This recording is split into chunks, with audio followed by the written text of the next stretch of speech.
Tuhong negosyanteng si Atong Ang hindi ho sumipot doon sa isinagawang preliminary investigation ng Department of Justice pahinggil ho dito sa kaso ng mga nawawalang sabongero. Samantala, ito hong si Gretchen Barreto nagsumiti na ho ng counter affidavit sa aligasyon at wala umano itong sinabi iginiit ng kanyang kampo na yung mga aligasyon laban sa kanya ay wala umanong sapat na batayan o ebidensya. Alamin natin ang buong detalye ng balitang yan tinutukan ni Bombo Grant Hilario. Isinagawa ngayong araw, ika-18 ng Setyembre, ang kauna-unahang preliminary investigation kaugnay sa reklamong inihain ng kanak ng mga nawawalang sabongero, kung saan dinaluhan ito mismo ng mga complainants at ilang mga respondents sa kasong murder, kidnapping with serious illegal detention at iba pa. Kabilang sa mga inaakusang sangkot sa pagkawala ng mga sabongero ay ang negosyanteng si Charlie Atong Ang, aktres na si Gretchen Barreto at nasa 60 mga individual. Ngunit sa isinagawang preliminary investigation sa Department of Justice ng panel of prosecutors, hindi dumalo rito si Atong Ang, kung saan bigo itong makadalo sa unang pagharap sa prosekusyon sa kadahilanang hindi pa umano handa ang isusumiteng dokumento. Paliwanag ng kanyang abogadong si Attorney Gabriel Villarreal, kulang raw ang panahon para maisumite nila ang counter affidavit matapos makatanggap ng subpoena kamakailan. Hindi po, mabibilang sa daliri ang mga respondent doon sa 61 ang nag-attend today.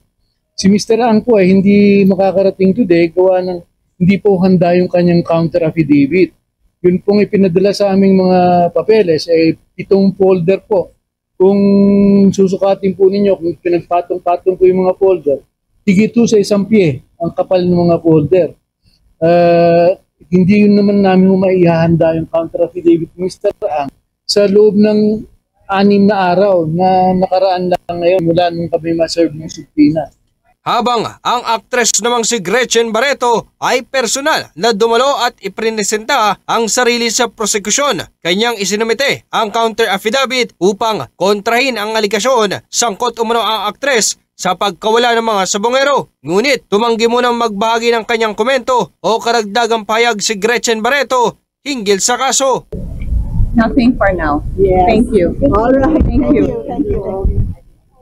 Samantala, iginit naman ng kanyang abogado na wala umanong sapat na ebidensya ang akusasyong ibinabato sa aktres. Ayon kay Attorney Alma Malyonga, kulang ang basehan para makapagpapatunay na may kinalaman si Gretchen Barreto ukol sa isyu ng pagkawala ng mga sabongero. You know, we have said from the very start that the accusations against Ms.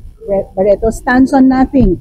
And if you look at the complaint affidavit, it's actually recognized, the accusations against her are actually recognized as allegations, unsubstantiated, unproven, and at the end of the day, incredible, and made by a witness who also himself lacks credibility in this respect.